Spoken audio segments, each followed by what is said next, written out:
welcome back to the world of physics. So this is Sonali and you are watching a YouTube channel that is Physics, the Friction of Minds. So बच्चों, currently we are dealing with the topic that is electrostatics. We have completed the first half section of this chapter जिसमें हमने Gauss laws के applications देखे, हमने electrostatic field, electric potential, electrostatic potential energy का concept देखा. तो last class में हमने न्यू सेक्शन जैसे कि हम कह सकते हैं नेक्स्ट हाफ सेक्शन स्टार्ट किया है इस चैप्टर का end that is dielectric. Okay, so basically next half section में हमें कैपेसिटर की स्टडी करनी है, but you know that the capacitor stores the electric charges और it stores the electric energy और it stores the energy in terms of electric field. So for that case जो दो parallel plates है capacitor की, उसके बीच में जो separation है वहां पे आपको कुछ ऐसा मीडियम इंट्रोड्यूस करना है जो चार्जेस को स्टोर कर सके, जो इलेक्ट्रिक फील्ड को स्टोर कर सके, राइट. और उसी मीडियम को, उसी सब्सटेंस को या फिर उसी मटेरियल को हम कहते हैं डाइलेक्ट्रिक. ठीक है, सो डाइलेक्ट्रिक का कंप्लीट डिस्कशन, डिटेल डिस्कशन कल के क्लास में हमने किया है. लेक्चर थोड़ा एक्सटेंड भी हुआ है, बट जो भी वहां पे बताया वो सारी की कॉन्सेप्ट्स आप क्लियर कर लो अगर आपको सच में फिजिक्स पढ़ना है तो. ठीक है, सो कल हमने डाइलेक्ट्रिक मतलब क्या ये देखा. हमने डाइलेक्ट्रिक के दो टाइप्स देखे, पोलर और non polar dielectrics. Okay, and when we place those dielectrics in external electric field, then we have seen that how the polarization takes place and how those dielectric responds to the external electric field. Okay, so this is the summary of last class. Now in this class we are going to discuss the point that is reduction of electric field due to polarization of dielectric. ठीक है, सो dielectric का polarisation होने की वजह से, polarisation का concept आपको पता है, लास्ट क्लास में हमने डिस्कस किया है. ठीक है, सो जब आप डाइलेक्ट्रिक मटेरियल को उठा के एक्सटर्नल इलेक्ट्रिक फील्ड में रखोगे तो ऑब्वियसली उसका पोलराइजेशन होगा. Doesn't matter whether it is a polar dielectric और non polar dielectric. When you place this dielectric in external electric field then you better know that the polarization takes place. The concept of polarization we have discussed in the last class. Okay, so जब आप dielectric को external field में रखोगे वहां पे polarisation होगा और polarisation होने की वजह से जो एक्सटर्नल फील्ड आपने प्रोवाइड की है उस फील्ड का क्या होगा, रिडक्शन होगा, राइट. सो ये जो है ये पॉइंट हमें प्रूफ करना है, हमें एक्सप्लेन करना है आज के इस क्लास में. Okay, so now let's start and let's proof और let's explain that how the reduction of electric field will take place when you place this dielectric material in external electric field. Okay, so basic से start करते हैं हम. ठीक है, तो आपको पता है कल के क्लास में हमने डिस्कस किया था कि सपोज ये जो है ये हमारे पास क्या है, polar dielectric. What is this, polar dielectric. बस कुछ 3 to 4 स्टेप्स हमें फॉलो करने हैं डायग्रामेटिकली, जिससे आपको क्लियर हो जाएगा, जिससे ये एक्सप्लेन हो जाएगा कि yes, when we place this dielectric in external electric field, the reduction of external field takes place. Okay, so now see here, suppose you have a polar dielectric and suppose you have placed this polar dielectric in the absence of field. मतलब जब external field कितनी है, 0 है, right. so आपको पता है कि polar dielectrics के पास field के absence में भी permanent dipole moments होते हैं, right. But I told you because of thermal agitation what happens, ये जो dipole moments होते हैं इस तरह से, ये क्या होते हैं, randomly oriented रहते हैं इस तरह से. This dipole moments are randomly oriented और random orientation की वजह से जो net dipole moment होता है P बार वो कितना होगा, 0 होगा. ठीक है, ये लास्ट क्लास में हमने डिस्कस किया. बट जैसे ही इस डाइलेक्ट्रिक को उठा के आप कहाँ रखोगे, आप एक्सटर्नल फील्ड में रखोगे जहाँ पे external field E bar not equals to 0 means you have provided certain external field to this dielectric. So now what happens, I told you that this random orientation जो है, ये dipole moments का जो random orientation है, अब क्या होता है, एक्सटर्नल फील्ड के प्रेजेंस में सारे के सारे dipole moment जो है वो क्या होते हैं, फील्ड के डायरेक्शन में अलाइन होते हैं इस तरह से. So all dipole moments align themselves along the direction of field like this. Okay, and as because of the alignment of all the dipole moments in the same direction, now this dielectric possess certain net dipole moment. तो अब dipole moment जो है वो कुछ रहेगा, मतलब non zero रहेगा. ठीक है, सो ये दोनों केसेस जो है ये है हमारे पोलर डाइलेक्ट्रिक की. ओके, अब सपोज आपके पास क्या है, नॉन पोलर डाइलेक्ट्रिक है. ये कल जो हमने डिस्कस किया था उसी को कंटिन्यू कर रहे हैं सो दैट ये जो पॉइंट है ये आपका क्लियर हो जाए, ठीक है। Suppose you have a non polar dielectric and suppose again you have place this non polar dielectric in the absence of field, मतलब कोई फील्ड प्रोवाइड नहीं की है आपने अभी। तो इस केस में आपको पता है क्या होता है, पॉजिटिव और निगेटिव चार्जेस का जो क्लाउड होता है उसका जो सेंटर ऑफ मास है, centre of mass of both positive as well as negatively charge particle क्या होता है, ओवरलैप होता है, कोइंसाइड होता है, मतलब फाइनाइट डिस्टेंस नहीं है पॉजिटिव और निगेटिव चार्ज क्लाउड में, और इसके वजह से डाइपोल मोमेंट क्या होता है, जीरो होता है। तो ये कुछ इस तरह से होता है, यहाँ पे प्लस माइनस माइनस प्लस कुछ भी दिखा है तो चलेगा, लाइक दिस। मतलब ये प्लस माइनस जो है मतलब positive center of mass of both positive charges as well as negative charges get coincided, that means there is no finite separation between them, और finite separation ही नहीं है positive negative charge में, so obviously वहाँ पे dipole ही नहीं है, और अगर डाइपोल ही नहीं है तो obviously डाइपोल मोमेंट कितना होगा, जीरो होगा, ओके। बट अब जैसे ही इस डाइलेक्ट्रिक को, ये कौन सा डाइलेक्ट्रिक है, this is polar non polar dielectric, इसको अगर आपने उठा के एक्सटर्नल फील्ड में रख दिया, मतलब अब एक्सटर्नल फील्ड नॉन जीरो है, so you have placed this non polar dielectric in external electric field. Now you know that what happens, अब क्या होता है, पॉजिटिव चार्ज जो है वो फील्ड की डायरेक्शन में शिफ्ट होते हैं और निगेटिव चार्ज फील्ड के ऑपोजिट डायरेक्शन में शिफ्ट होते हैं। ये बहुत लोकलाइज्ड डिस्प्लेसमेंट होता है, ऐसा नहीं है शिफ्ट हो रहा है मतलब लिटरली चार्जेस मूव हो रहे हैं, बिकॉज डाइलेक्ट्रिक के अंदर जो चार्जेस है वो बाउंडेड है, राइट, वो मूव नहीं हो सकते। अगर चार्जेस मूव हो जाते तो इसमें से करंट फ्लो होने लगता, बट ये ऐसी केस नहीं है, हम इलेक्ट्रोस्टैटिक्स पढ़ रहे हैं, right. So what happens, because of the external field charges move नहीं होते, बट उनका जैसे एक शिफ्टिंग होता है, एक लोकलाइज्ड डिस्प्लेसमेंट होता है जो कि बहुत माइन्यूट होता है, ठीक है। सो उसके वजह से क्या होता है, पॉजिटिव चार्जेस का जो क्लाउड है it shift towards the direction of field and the negative charges get shift in opposite direction like this, and because of which what happen, the dipole moments will form, and dipole moments तो form होते ही है जो कि पहले नहीं थे, but इस तरह से होते हैं कि सारे के सारे डाइपोल मोमेंट क्या होते हैं, फील्ड की डायरेक्शन में, मतलब एक पर्टिकुलर डायरेक्शन में अलाइन होते हैं, and that's why this material और this dielectric possess certain dipole moment, okay, non-zero dipole moment, okay. So this is the process of polarization that takes place in both polar as well as non-polar dielectric. So अब ये दो चीजें बिल्कुल ध्यान में रख लो, dielectric polar हो या नॉन पोलर हो, ओके। जब ये फील्ड के अब्सेंस में रहेंगे दोनों का डाइपोल मोमेंट जीरो होगा, और जब ये फील्ड के प्रेजेंस में रहेंगे दोनों के पास कुछ तो भी नेट डाइपोल मोमेंट होगा, ठीक है। So बच्चों, one thing is very clear that whether you have a polar dielectric or non-polar dielectric, when you will place it in an external electric field, the polarization will take place, and because of polarization, the net dipole moment, or we can say the dipole moments, will be shifted in one particular direction. Okay? So बस 3 steps में हम इस चीज को explain करेंगे कि कैसे external field reduced होती है जब हम डाइलेक्ट्रिक को एक्सटर्नल फील्ड में रखते हैं बिकॉज ऑफ पोलराइजेशन, ठीक है।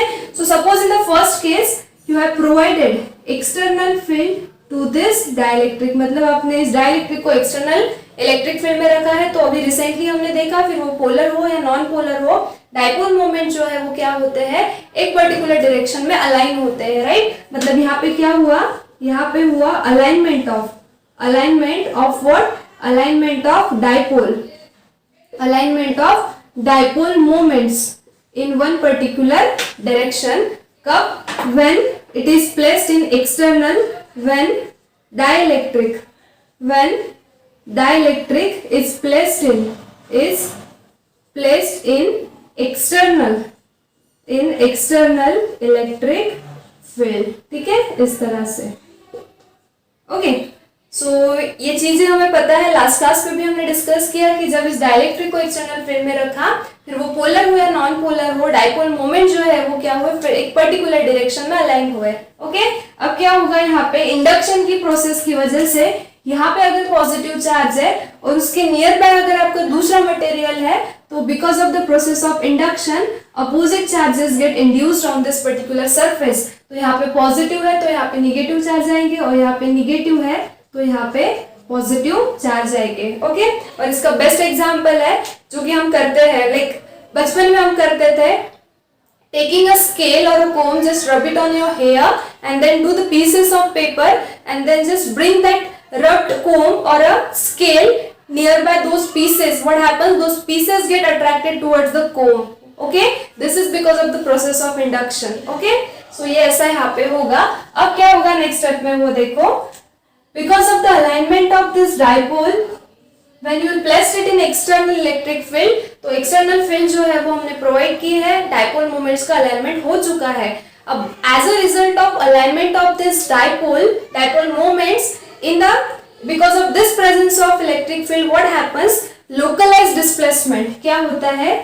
Localize, ये जो चार्जेस है पॉजिटिव और निगेटिव, इन चार्जेस का क्या होता है? लोकलाइज डिस्प्लेसमेंट होता है। मैंने मूवमेंट नहीं कहा, राइट? अगर मूवमेंट होगी चार्जेस की तो करंट फ्लो होने लगेगा, बट डाइलेक्ट्रिक से करंट फ्लो नहीं होता, सिर्फ चार्जेस स्टोर होते हैं, इलेक्ट्रिक एनर्जी स्टोर्ड होती है, राइट? सो लोकलाइज डिस्प्लेसमेंट होता है। यहाँ पे जो डाइपोल मोमेंट्स अलाइन हुए हैं, सो इस डाइपोल में पॉजिटिव और निगेटिव दोनों चार्जेस है जो एक फाइनाइट डिस्टेंस से सेपरेट किए हुए हैं, right? So because of the alignment of this dipole moments in the direction of field, what happens as a result of this alignment, the positive charges, ये dipole के जो पॉजिटिव चार्जेस है, this positive charges get shifted along the direction of field and the negative charges get shifted in exactly opposite direction. So what happens? On the two surfaces of this dielectric, a sheet of positive and negative charges get formed. So the charges get induced and because of this, because of the process of induction,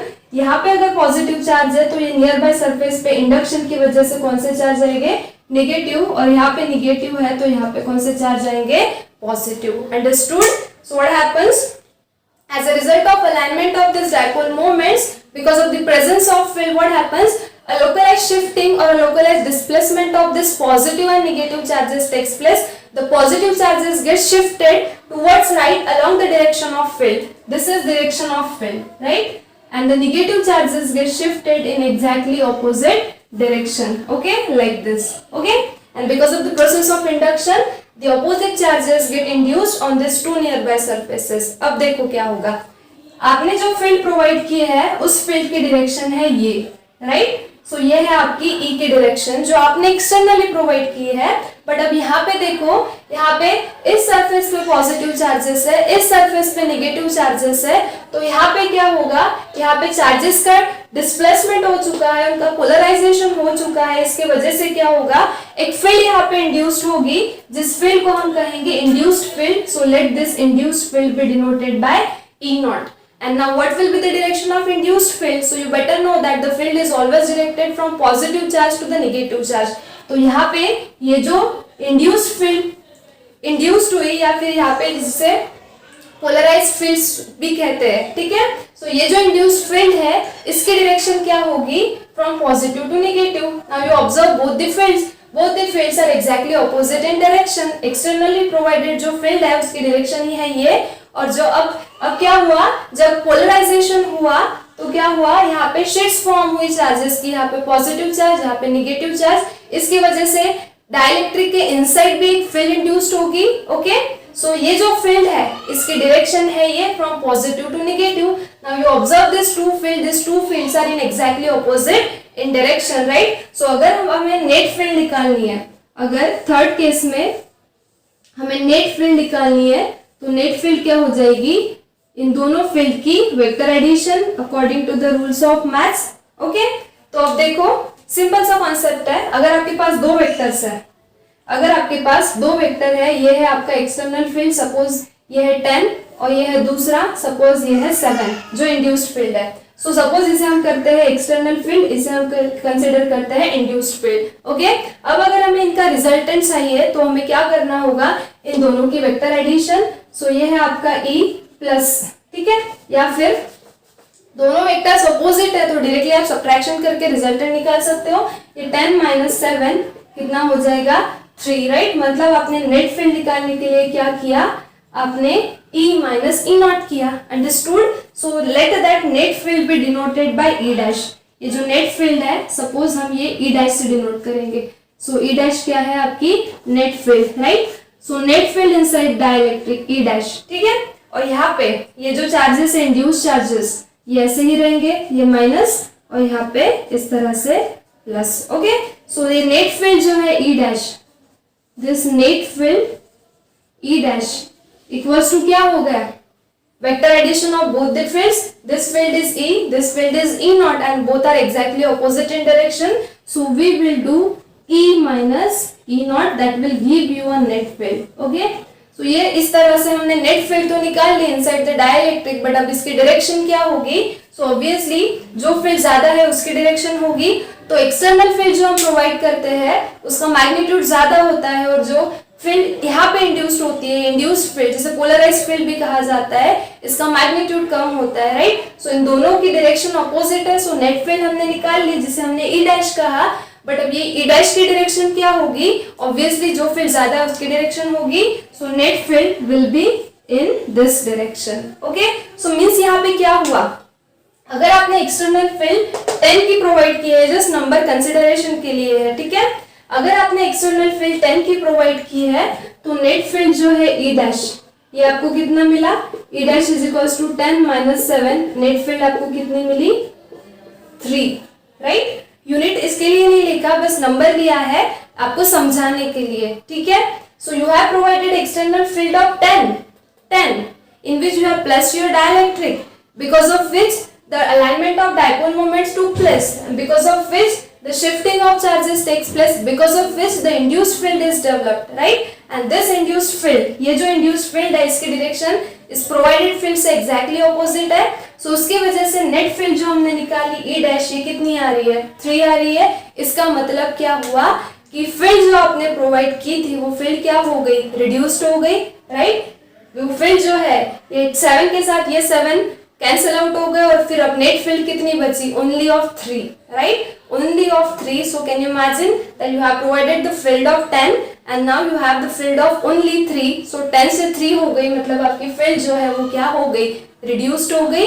so this is the concept of reduction of electric field due to the polarization of dielectric that we have explained just by using these 3 steps. So let this be A, let this be B and let this be C, okay। तो यहाँ पे आप कह सकते हो कि यहाँ पे क्या हुआ, यहाँ पे हुआ, यहाँ पे production of induced field E naught bar, ठीक है। और यहाँ पे क्या हुआ, you have determined the net field and this net field has been reduced, okay. So ये था सिंपल सा concept that the how external field get reduced when you place the dielectric in external field and when the polarization takes place, ठीक है। Simple सा concept है, अगर आपको इसमें कोई क्वेरी है तो बिल्कुल पूछो, क्वेरी तो वैसे कोई होनी ही नहीं चाहिए बिकॉज सीधा सीधा सा कॉन्सेप्ट है, आपको नंबर्स लेके भी मैंने एक्सप्लेन किया है। सो अब देखो ये तो था सब कुछ जो कि बुक में था, बुकिश लैंग्वेज थी, हमने एक्सप्लेन कर लिया। अब सीधा कॉन्सेप्ट पे आते हैं, फिजिक्स पे आते हैं, ये फिजिक्स ही है बट देखो भी डाइलेक्ट्रिक क्या करता है, डाइलेक्ट्रिक चार्जेस को स्टोर करता है, मतलब इलेक्ट्रिक फील्ड स्टोर करता है, मतलब ही इलेक्ट्रिकल एनर्जी को स्टोर करता है, एनर्जी को स्टोर करता है इलेक्ट्रिक फील्ड के फॉर्म में, राइट। सो आपने फील्ड जो प्रोवाइड की थी वो थी 10, राइट, आपने फील्ड जो प्रोवाइड की थी वो थी 10, यहाँ पे पोलराइजेशन हुआ और अब नेट फील्ड कितनी बची, नेट फील्ड जो है inside the dielectric it is only of 3, right. So 10 से 3 हो गई, फील्ड रिड्यूस्ड हो गई, तो according to the law of conservation of energy, अब यहाँ पे इलेक्ट्रिकल एनर्जी तो है इलेक्ट्रिक फील्ड, मतलब अब एनर्जी कम हो गई तो ये एनर्जी डिसअपियर तो हुई नहीं, राइट। तो फिर ये जो एनर्जी लॉस हुआ है ये कहाँ गया, तो यही एनर्जी कहाँ हुई, इस डाइलेक्ट्रिक में स्टोर्ड हो गई। तो डाइलेक्ट्रिक का काम वही तो है, इलेक्ट्रिकल एनर्जी को स्टोर करना। सो यहाँ पे फील्ड का एक्सटर्नल फील्ड का तो रिडक्शन हो रहा है, बट ये जो फील्ड का लॉस हुआ, ये जो फील्ड का रिडक्शन हुआ, ये रिड्यूस्ड फील्ड जो है ये कहीं नहीं जाती है, डिसअपियर नहीं होती, तो ये फील्ड एक्चुअली इस डाइलेक्ट्रिक में एनर्जी के फॉर्म में स्टोर्ड होती है, जिसे हम कहते हैं इलेक्ट्रिकल एनर्जी, ठीक है। सो लास्ट क्लास में जब मैंने बताया था कि dielectric stores electrical energy, this is the proof. यहाँ पे एक और चीज क्लियर हो गई कि हमें प्रूफ भी मिल गया that yes the reduction of field takes place and the field is getting reduced, the external field is getting reduced, that means obviously this dielectric is storing that electric field or energy in terms of electric field, okay. So this is the whole concept of reduction of field due to the polarization of dielectric. I hope you understood. External field जितनी ज्यादा provide करोगे, induced field उतनी ही ज्यादा induced होगी, developed होगी. Okay, external field जितनी कम होगी, induced field भी उतनी ही कम होगी. ठीक है. इंडक्शन की प्रोसेस भी मैंने बताई, बहुत सारे एग्जांपल्स होते हैं इंडक्शन के. सो इलेक्ट्रोस्टैटिक्स में आप फ्रिक्शन से यहाँ पे क्या बोलते हो, स्टैटिक इलेक्ट्रिसिटी जनरेट कर सकते हो. इंडक्शन ये भी एक अच्छी प्रोसेस है. एग्जाम्पल भी मैंने बताया, that attraction of that pieces of paper towards that comb when you rub it on your hair. Okay, so this is all about reduction of electric field due to the polarization of dielectric when you placed it in an external field. So I hope you got the concept. If you come across any difficulty, just put your difficulty in the comment section. You'll definitely get a solution. Okay, but prepare this and go through the concepts. This is important. Okay, so with this point is completed. We'll meet in the next class with the next point. Till then, stay studious, stay curious. Thank you.